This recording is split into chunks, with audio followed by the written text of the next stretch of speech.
जादुई दरवाजा। ओम और सूरज दोनों पड़ोसी होने के साथ साथ बहुत अच्छे दोस्त भी थे।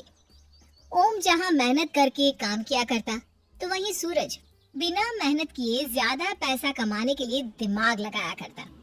ऐसे ही एक दिन सूरज घर पर आराम से बैठा होता है।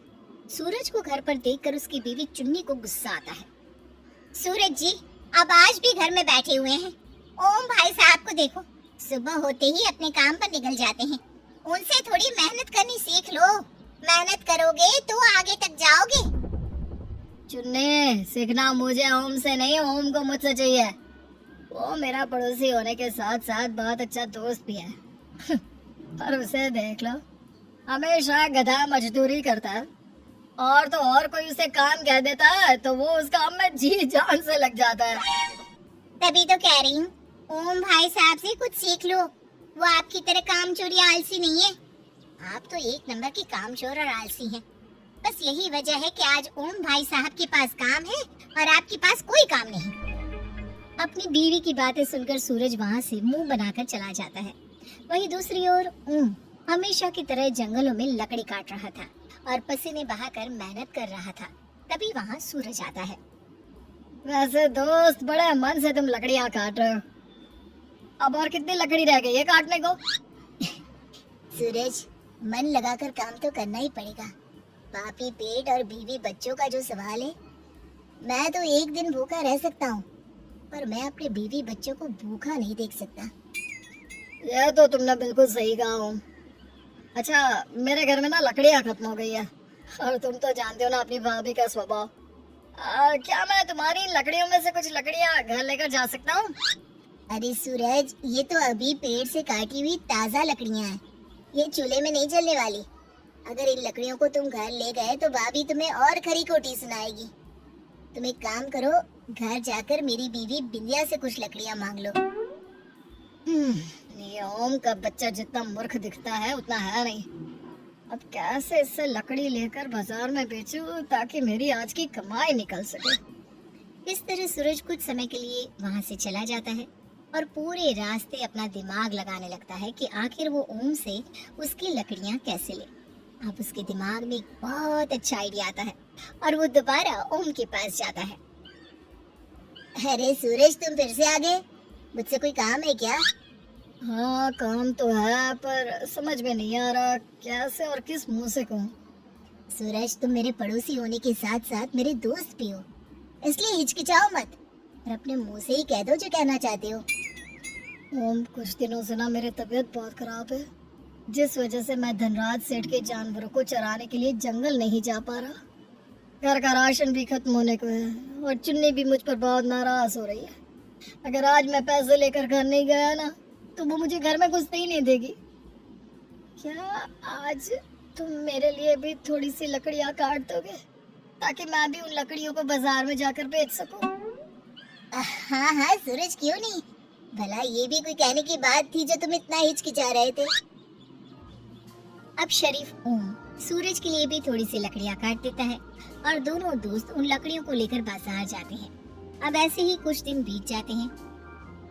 एक दिन सूरज की नौकरी चली जाती है, जिसके बाद सूरज ओम के साथ ही उठना बैठना शुरू कर देता है और अपने हिस्से की कुछ लकड़ियाँ उसी से कटवा कर बाजार में बेच दिया करता। ऐसे ही एक दिन दोनों दोस्त लकड़ियाँ बेचकर बाजार से घर आ रहे थे। तुम ना सच में बहुत भोले हो। देखो, इस गधे मजदूरी में कुछ नहीं रखा। अगर तुम ऐसे ही भोले रहे ना, तो एक दिन लोग तुम्हारे भोलेपन का फायदा उठा लेंगे, जिस तरह से मैं उठा रहा हूँ। सूरज, आखिर कोई कब तक मेरे भोलेपन का फायदा उठा सकता है और कितना उठा सकता है? वैसे भी मुझे तो मेहनत करने में ही अच्छा लगता है।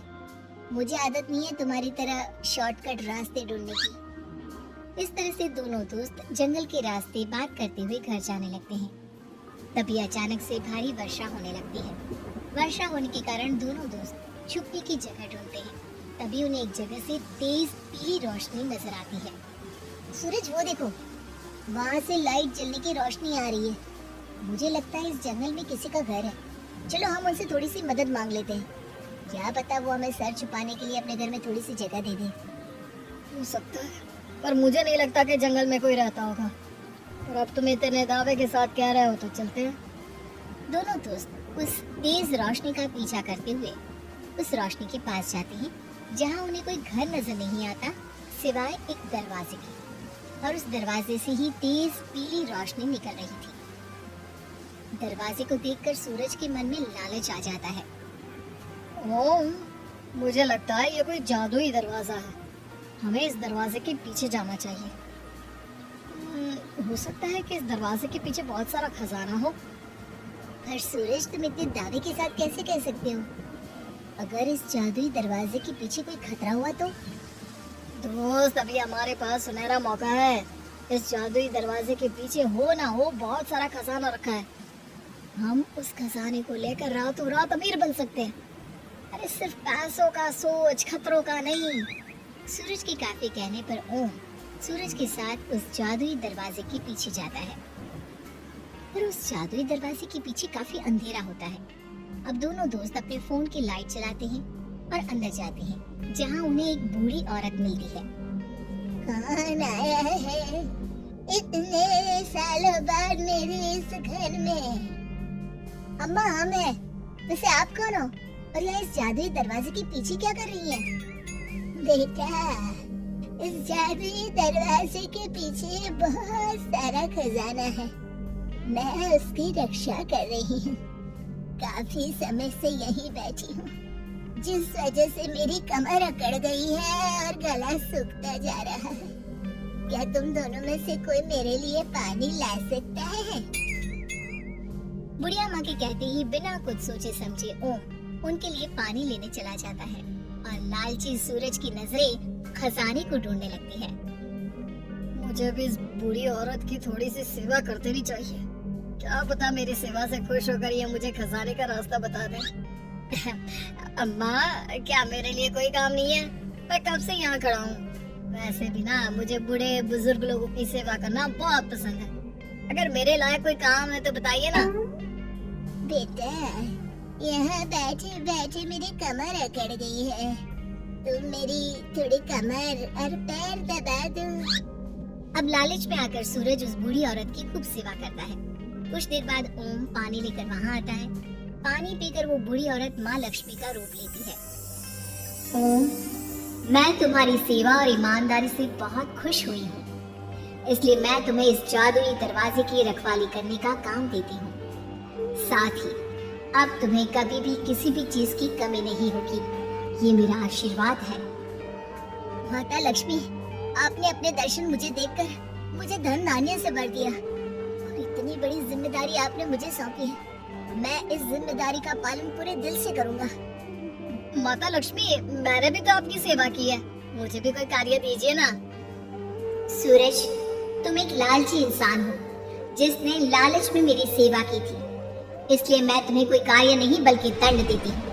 और तुम्हारी सजा ये है कि अब ये जादुई दरवाजा तुम्हारे लिए कभी नहीं खुलेगा, और जब तक तुम मेहनत मजदूरी नहीं करती तब तक तुम 1 रुपया नहीं कमा पाओगी और ना ही अपने बीवी बच्चों का पेट भर पाओगी। इतना बोलकर माता लक्ष्मी वहाँ से चली जाती है और उनके जाते ही सूरज भी खुद को अपने घर में पाता है जहाँ उसकी बीवी उससे लड़ रही होती है। अब सूरज को अपनी बीवी की बातें समझ में आ जाती है और उसके अंदर का लालच भी खत्म हो जाता है। जहाँ एक तरफ ओम जादुई दरवाजे का रक्षक बनकर उसकी पहरेदारी कर रहा होता है और एक खुशहाल जीवन जी रहा होता है, तो वहीं दूसरी ओर सूरज ओम की तरह मेहनत मजदूरी करके अपने बीवी बच्चों का पेट भर रहा होता है।